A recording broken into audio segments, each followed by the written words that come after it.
नमस्कारां सर्वेभ्यः स्वागतम्. Welcome to class 11 of Learn to Chant the Yoga Sutras of Patanjali. We have been learning the sutras of Vibhuti Padaha, which is the third pada after completing Samadhi Pada and Sadhana Pada, the first two. So let's go ahead in learning the sutras today. गुरुरेव गतिर्गुरुमेव भजे गुरुणैव सहस्मि नमो गुरवे न गुरोः परमं शिशुरस्मि गुरोः मतिरस्ति गुरौ मम पाहि गुरो योगेन चित्तस्य पदेन वाचां मलं शरीरस्य च वैद्यकेन योपाकरोत्तं प्रवरं मुनीनां पतञ्जलिं प्राञ्जलिरानतोऽस्मि. So तृतीयः विभूतिपादः. We have learnt 33 sutras so far. So towards the end of the class, we will practice them and see if we have any doubts in them. So let's start from the 33rd sutra. This is very simple and small. Pratibhat va sarvam. Pratibhadva sarvam. Trai kripaya anuvadatu. Pratibhadva sarvam. प्रातिभाद्वा सर्वं प्रातिभाद्वा सर्वं 34 हृदये चित्त संवित्. हृदये चित्त संवित्. हृदये हृदये हृदये चित्त संवित्. चित्तसंवित् चित्तसंवित् हृदये चित्त संवित्. हृदये चित्तसंवित् हृदये चित्तसंवित्. 35th sutra looks slightly longer, but we'll split it and learn. Sattva purushayoho atyanta asankirnayoho becomes atyanta sankirnayoho. Sattva purushayor atyanta sankirnayoho pratyaya avisheshah. प्रत्ययाविशेषः. So अत्यन्ता संकीर्णयोः प्रत्ययाविशेषो भोग. So भोगः परार्थत्वात् भ and th महाप्राणास becomes भोगः परार्थत्वात् स्वार्थ संयमात् पुरुष ज्ञानम्. स्वार्थ संयमात् पुरुष ज्ञानम्. सत्त्वपुरुषयोः सत्त्वपुरुषयोः अत्यन्ता संकीर्णयोः अत्यन्ता संकीर्णयोः अत्यन्ता संकीर्णयोः प्रत्ययाविशेषः. प्रत्ययाविशेषः प्रत्ययाविशेषः भोगः परार्थत्वात् भोगः परार्थत्वात् भोगः परार्थत्वात् स्वार्थ संयमात् पुरुष ज्ञानम्. स्वार्थसंयमात् पुरुषज्ञानम् स्वार्थसंयमात् पुरुषज्ञानम्. सत्त्वपुरुषयोरत्यन्ता संकीर्णयोः सत्त्वपुरुषयोरत्यन्ता संकीर्णयोः सत्त्वपुरुषयोरत्यन्ता सङ्कीर्णयोः प्रत्ययाविशेषो भोगः परार्थत्वात् प्रत्ययाविशेषो भोगः परार्थत्वात् प्रत्ययाविशेषो भोगः परार्थत्वात् स्वार्थसंयमात् पुरुषज्ञानम् स्वार्थसंयमात् पुरुषज्ञानम् स्वार्थसंयमात् पुरुषज्ञानम् सत्त्वपुरुषयोरत्यन्ता सङ्कीर्णयोः प्रत्ययाविशेषो भोगः परार्थत्वात् स्वार्थसंयमात् पुरुषज्ञानम् सत्त्वपुरुषयोरत्यन्ता सङ्कीर्णयोः प्रत्ययाविशेषो भोगः परार्थत्वात् स्वार्थसंयमात् पुरुषज्ञानम् सत्त्वपुरुषयोरत्यन्ता सङ्कीर्णयोः प्रत्ययाविशेषो भोगः परार्थत्वात् स्वार्थसंयमात् पुरुषज्ञानम् Tamam. Here's the meaning. Let's go to 36th Sutra. Tataha pratibha shravana. This becomes tataf pratibha shravana. So there's a stress after pratibha. Vedana adarsha. Vedanadarsha. Aswada becomes adarshaswada. Vartaha jayante. Varta jayante. Tataf pratibha shravana. Vedanadarsha-svadavarta jayante. So there are almost consecutive or alternate long vowels. So make the distinction between the long and short vowels properly. Tataf pratibha. ततः प्रातिभ Shravana vedana. श्रावणवेदन Adarsha-svada. आदर्शास्वाद Varta jayante. वार्ता जायन्ते Tataf pratibha shravana vedanaadarsha. ततः प्रातिभ श्रावणवेदनादर्श ततः प्रातिभ श्रावणवेदनादर्श Aswadavarta jayante. आस्वादवार्ता जायन्ते आस्वादवार्ता जायन्ते Sutra now. Tataf pratibha shravana vedanaadarsha swadavarta jayante. ततः प्रातिभ श्रावणवेदनादर्शास्वादवार्ता जायन्ते ततः प्रातिभ श्रावणवेदनादर्शास्वादवार्ता जायन्ते Tamam. 37th Sutra. Te samadhau upasargaha becomes samadhavupasarga. So this is U, this should be Vu. Vyuthane siddhayaha. Upasargavyuthane siddhayaha. Te samadhau.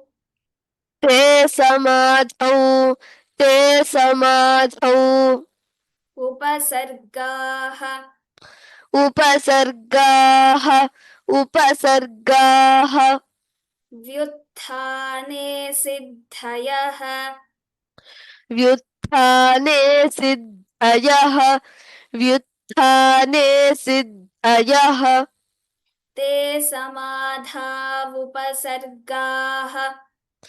ते समाधावुपसर्गाः ते समाधावुपसर्गाः व्युत्थाने सिद्धयः व्युत्थाने सिद्धयः व्युत्थाने सिद्धयः ते समाधावुपसर्गा व्युत्थाने सिद्धयः ते समाधावुपसर्गा व्युत्थाने सिद्धयः ते समाधावुपसर्गा व्युत्थाने सिद्धयः Tamam. 38. The words are bandha karana shaithilyat bandhakarana shaithilyat prachara samvedanat cha becomes prachara samvedanat cha chittasya para sharira aveshah parasharirāveshah. Again, easier one when we try to get to the nuances of pronunciation. बन्धकारणशैथिल्यात् बन्धकारणशैथिल्यात् बन्धकारणशैथिल्यात् प्रचारसंवेदनाच्च प्रचारसंवेदनाच्च प्रचारसंवेदनाच्च चित्तस्य परशरीरावेशः चित्तस्य परशरीरावेशः चित्तस्य परशरीरावेशः बन्धकारणशैथिल्यात् प्रचारसंवेदनाच्च बन्धकारणशैथिल्यात् प्रचारसंवेदनाच्च बन्धकारणशैथिल्यात् प्रचारसंवेदनाच्च चित्तस्य परशरीरावेशः चित्तस्य परशरीरावेशः चित्तस्य परशरीरावेशः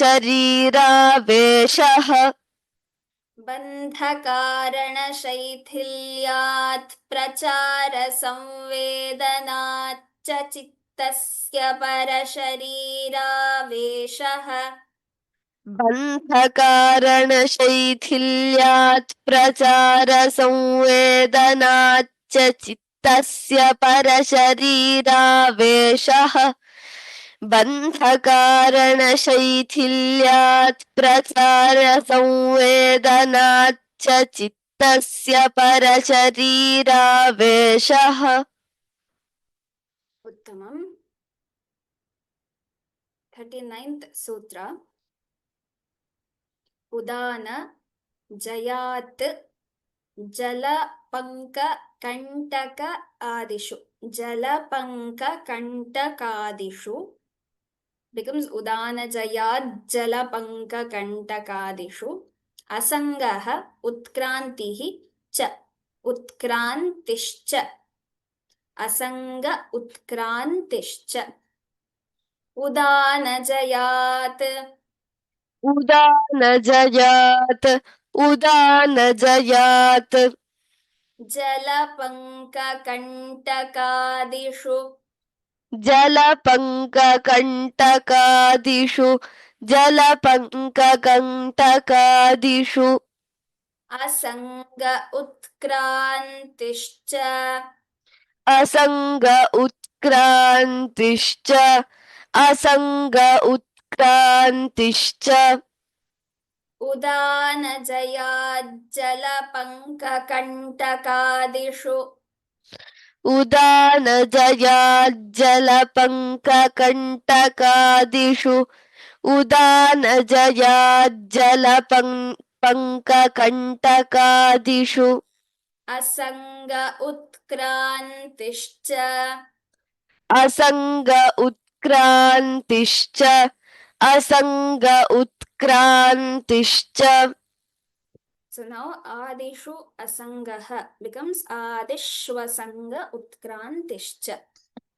So let's learn the full sutra now. उदानजयाज्जलपङ्ककण्टकादिष्वसङ्ग उत्क्रान्तिश्च उदानजयाज्जलपङ्ककण्टकादिष्वसङ्ग उत्क्रान्तिश्च उदानजयाज्जलपङ्ककण्टकादिष्वसङ्ग उत्क्रान्तिश्च. Uttamam. 39 is done. 40th sutra.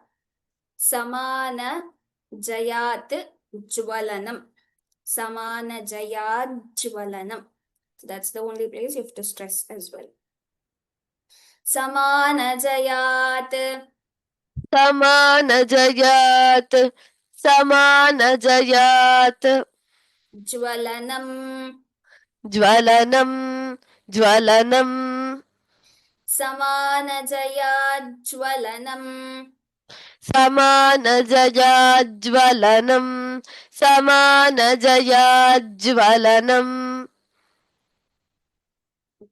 41st sutra.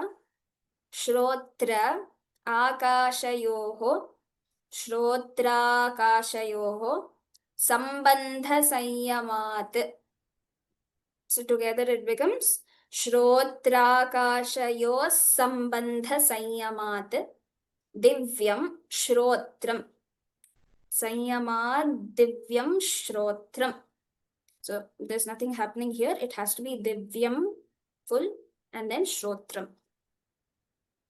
श्रोत्राकाशयोः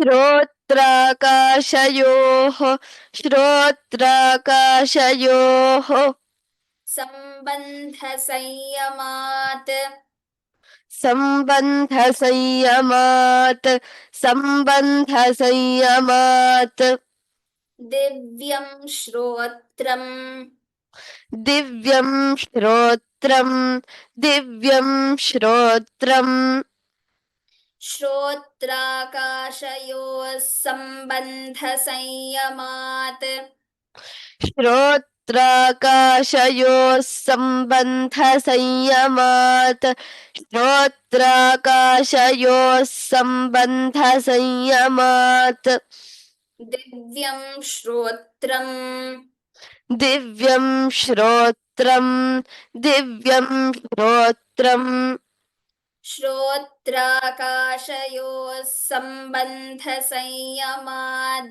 दिव्यं श्रोत्रम् श्रोत्राकाशयोः सम्बन्धसंयमात् दिव्यं श्रोत्रम् श्रोत्राकाशयोः सम्बन्धसंयमात् दिव्यं श्रोत्रम्.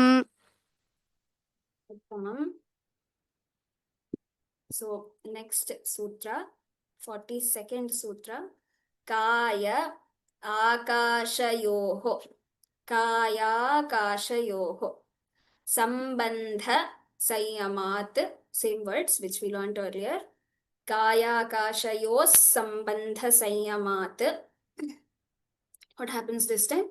Laghu Tula Samapattehe cha Akashagamanam.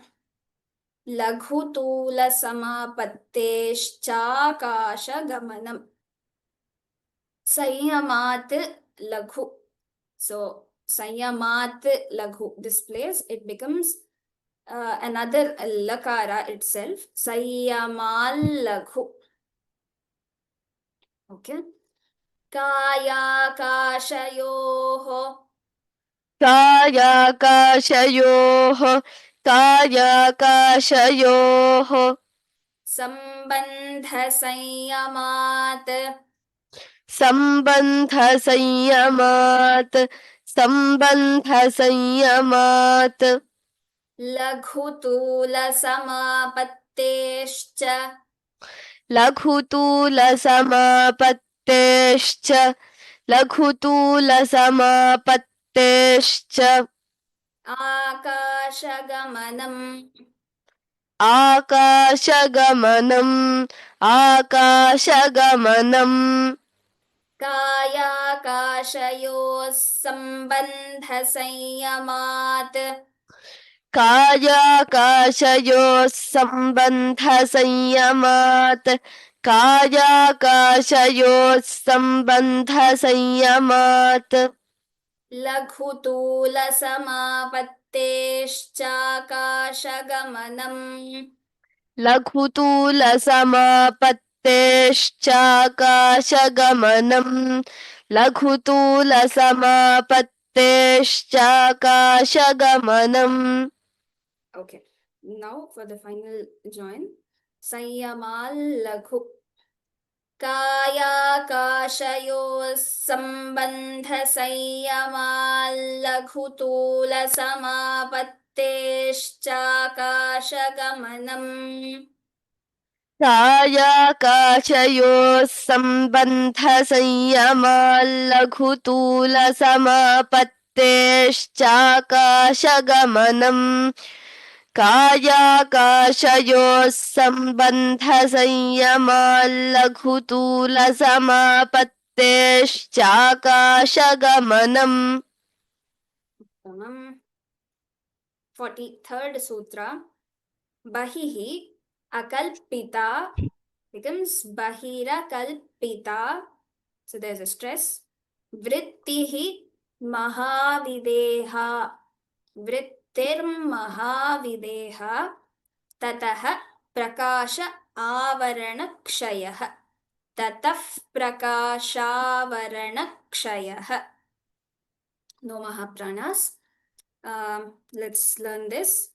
Bahirakalpita बहिरकल्पिता बहिरकल्पिता वृत्तिर्महाविदेहा वृत्तिर्महाविदेहा वृत्तिर्महाविदेहा ततः प्रकाशावरणक्षयः ततः प्रकाशावरणक्षयः ततः प्रकाशावरणक्षयः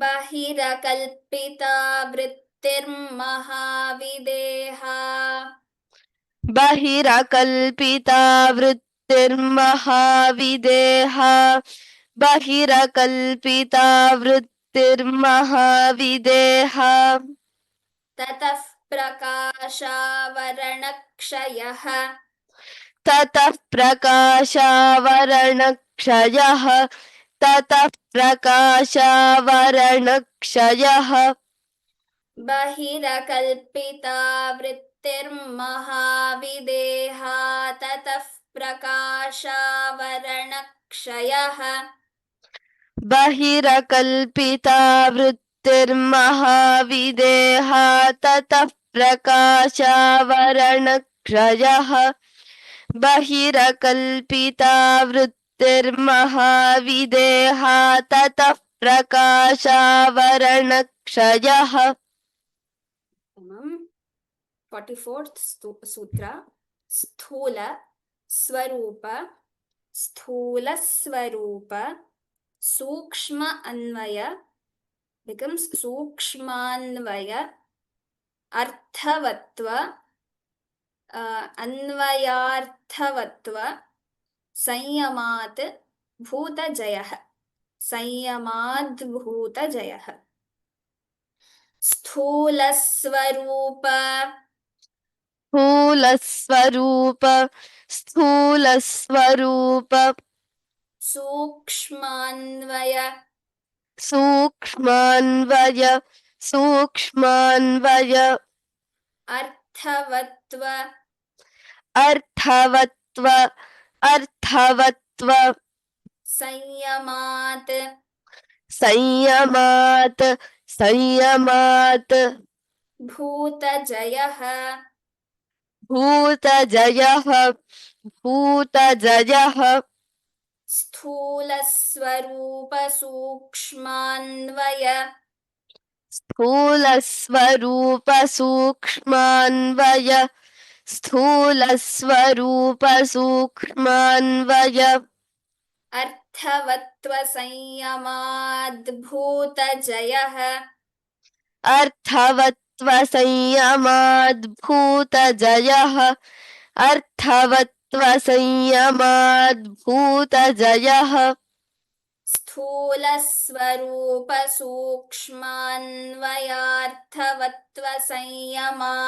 स्थूलस्वरूपसूक्ष्मान्वयार्थवत्त्वसंयमाद्भूतजयः स्थूलस्वरूपसूक्ष्मान्वयार्थवत्त्वसंयमाद्भूतजयः स्थूलस्वरूपसूक्ष्मान्वयार्थवत्त्वसंयमाद्भूतजयः तमम् 45th सूत्र ततः अणिमादि ततोऽणिमादि अणिमादि प्रादुर्भावः सो ततः अणिमादि प्रादुर्भावः कायसम्पत् तत् धर्म तद्धर्म अनभिघातः च अनभिघा.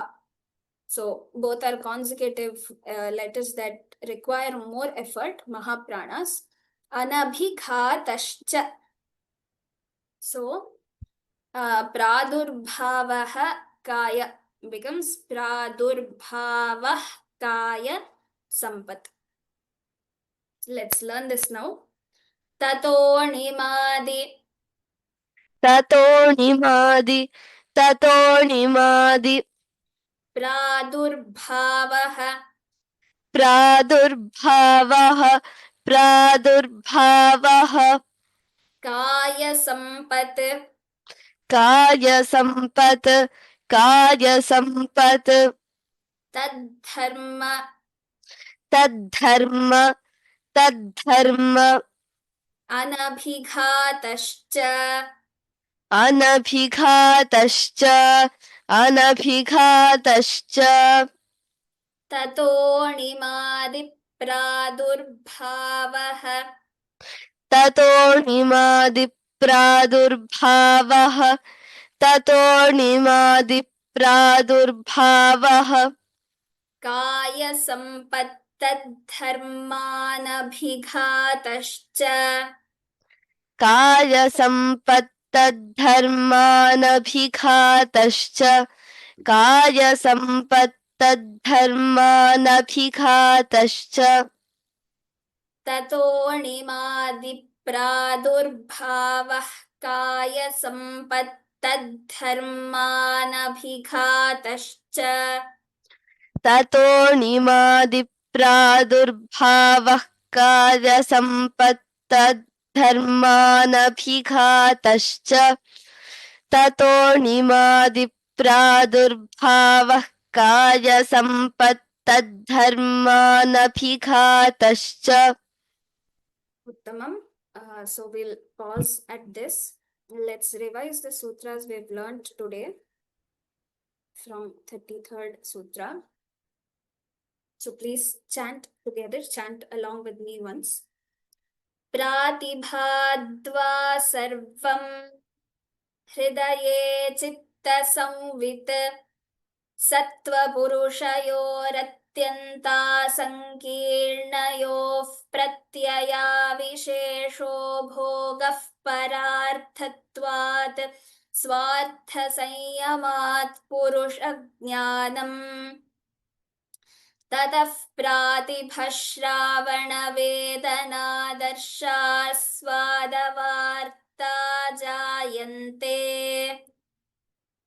ते समाधावुपसर्गाव्युत्थाने सिद्धयः बन्धकारणशैथिल्यात् प्रचारसंवेदनाच्च चित्त तस्य परशरीरावेशः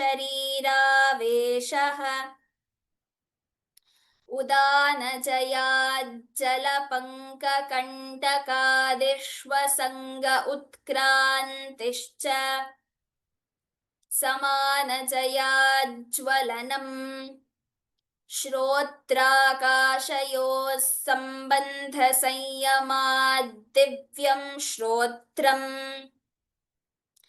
कायाकाशयोः सम्बन्धसंयमाल्लघुतूलसमापत्तेश्चाकाशगमनम् बहिरकल्पिता वृत्तिर्महाविदेहा ततः प्रकाशावरणक्षयः स्थूलस्वरूपसूक्ष्मान्वयार्थवत्त्वसंयमाद्भूतजयः ततोऽणिमादिप्रादुर्भावः कायसम्पत्तद्धर्मानभिघातश्च. There were a few questions. In the previous class, we learned the 21st sutra, which has the word Kaya Rupa Sanyamat Tadgrahya Shaktistambhe Chakshuhu Prakasha Asamprayoge Antardhana. So that becomes Chakshush Prakasha. Here the Visarga or the two dots directly gets converted to Shakara. There is a Sakara coming in first, becomes Chakshus. And then Prakasha, when it comes, it becomes Chakshush Prakasha. So we can consider this as a rule or a method that overrides our normal followed method of the Upadhmaniya coming in. Something like Ramah Pathati. So this changes Chakshush Prakasha. So another example would be Dhanush Panihi. So even in that case, it becomes Dhanuhu Sakara and then Shakara. Because of Shatva coming in, this becomes Chakshush Prakasha. Hope that's clear. There is one more doubt. In the second pada, one of the sutras, 34th sutra, the question was Dukkha Jnana Nanta Phala. This does not hear or sound different. It is pha with the lips closed. Dukkha Jnana Nanta Phala iti Pratipaksha Bhavanam. So with that, let's revise yesterday's sutras quickly. Whoever wants to chant, please raise your hands. Krishnan Mahodaya. Ram Ram. Ram Ram Ram. परिणामत्रयसंयमाद अतिथानघातज्ञानं संयमाद Sayamad Atita Anagata Jnanam. So Atita Anagata Jnanam. Okay. Dhanyavadaha Mahodaya. परिणामत्रयं संयमाद अतीत अनागत ज्ञानम. Sayamat. Yes. Okay. Padma Bhagini. Ram Ram ma'am. Ram. Shaddata pratyayanamitaraध्यासात् sankarastat pravibhaga संयमात् सर्वभूतरुत ज्ञानम. Excellent. Uttamam Bhagini. Dhanyavadaha. धन्यवाद. Madhubala Bhagini. संस्कार साक्षात्करणात् पूर्वजाति ज्ञानम्. Uttamam. Dhanyavadaha Madhubala. धन्यवादः Bhagini. भगिनी. Kavita Bhagini. Ram Ram Ram. Ram Ram Ram. Pratyayasya parachitta jnanam. Uttamam. Dhanyavadaha. Deepa Bhagini. Ram Ram Ram न च तत्सालम्भनं तस्या विषयीभूतत्वात् Excellent. उत्तमं, धन्यवादाः भगिनी. रवीश महोदय. कायरूपसंयमात् तद्ग्राह्य शक्तिस्तम्भे चक्षुष्प्रकाशासंप्रयोगेन अन्तर्धानम्. Very well told, Mahodaya. Maybe we could also try to join all the words and tell as we practice. Of course, as we go ahead in a few more classes, we'll be able to tell it completely. But you're doing great. Dhanyavadaha. Uma Bhagini. कायरूपसंयमात् तद्ग्राह्य शक्तिस्तम्भे चक्षुष्प्रकाशासंप्रयोगेऽन्तर्धानम्. Very good. Dhanyavadaha Bhagini. धन्यवादः. Janaki Bhagini. सुप्रभातं भगिनी. सोपक्रमं निरूपक्रमञ्च कर्म तत्संयमात् परान्तज्ञानमरिष्टेभ्यो वा. Okay. You told really well, but this one plays Nirupakramancha. There's no. Okay. सोपक्रमं निरूपक्रमञ्च कर्म तत्संयमाद परान्तज्ञानमरिष्टेभ्यो वा. Okay. So excellent. You're trying to tell it in one breath as well. What is happening is Sopakramanni Rupa. So it is somehow just heard as Rupa. So let's consciously make it Nirupakramancha. The shorter Ru. Okay. Yeah. सोपक्रमं निरूपक्रमञ्च कर्म तत्संयमाद परान्तज्ञानमरिष्टेभ्यो वा. Is that okay, ma? Yes. Yes, Thank Bhagini. Dhanyavadaha. धन्यवादः. So let us all keep this in mind that even during the assessment, these are the places that we might go wrong and we should be conscious about these. Vidyanandan Mahodaya. सोपक्रमं निरुपक्रमं च कर्म तत्संयमात् परान्तज्ञानमरिष्टेभ्यो वा. Okay. Very good, Mahodaya. Dhanyavadaha. So, Rajesh Mahodaya. Ram Ram Ram सोपक्रमं निरुपक्रमं च कर्म तत्संयमादपरान्तज्ञानमरिष्टेभ्यो वा. Very good, Mahodaya. Dhanyavadaha. So we can also focus on the stresses that come in. So Pakraman Nirupakraman cha. Keshav Mahodaya. नमस्ते भगिनी. Stay. सोपक्रमं निरुपक्रमं च कर्म तत्संयमादपरान्तज्ञानमरिष्टेभ्यो वा. Uttamam. Dhanyavadaha Mahodaya. Let's go to the next sutra. Maya Bhagini. Bhagini? 23rd sutra Bhagini. Maitriyadishu balani. Excellent. Dhanyavadaha. Ramachandran Mahodaya.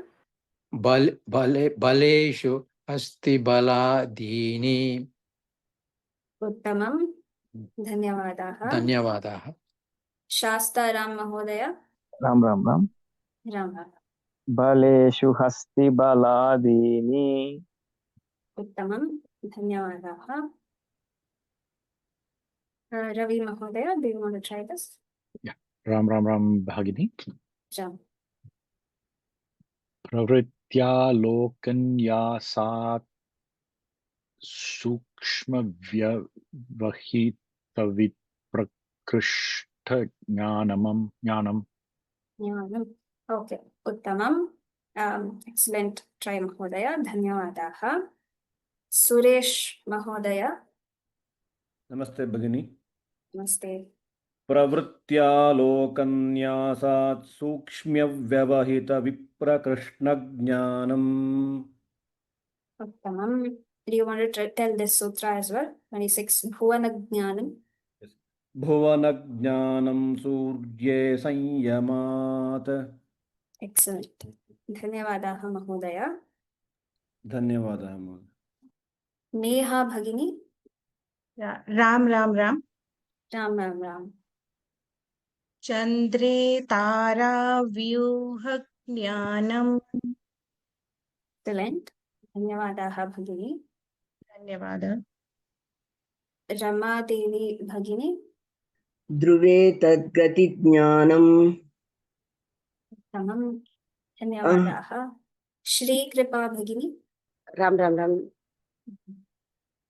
नाभिचक्रे कायव्यूह ज्ञानम् उत्तमं भगिनी धन्यवादाः कविता भगिनी कण्ठकूपेक्षुत् पिपासा निवृत्तिः उत्तमं धन्यवादाः सतीश महोदय Ram Ram Ram Ram Ram Ram कूर्मनाढ्यां स्थैर्यम् okay can you try this as sthaityam mahodaya कूर्मनाढ्यां स्थैर्यम् okay उत्तमं very well chanted धन्यवादाः धन्यवादः पद्मावती भगिनी same sutra once Ram Ram Ram भगिनी राम कूर्मनाढ्यां स्थैर्यम् उत्तमं धन्यवादाः धन्यवादः जूलिया भगिनी Ram Ram Ram Ram मूर्धजा ज्योतिष्ठी सिद्धादर्शनम् okay you have to stress it a little मूर्ध ज्योतिषि सिद्ध दर्शनम do you want to try once more मूर्ध ज्योतिषी सिद्धदर्शनम् okay very good धन्यवादाः भगिनी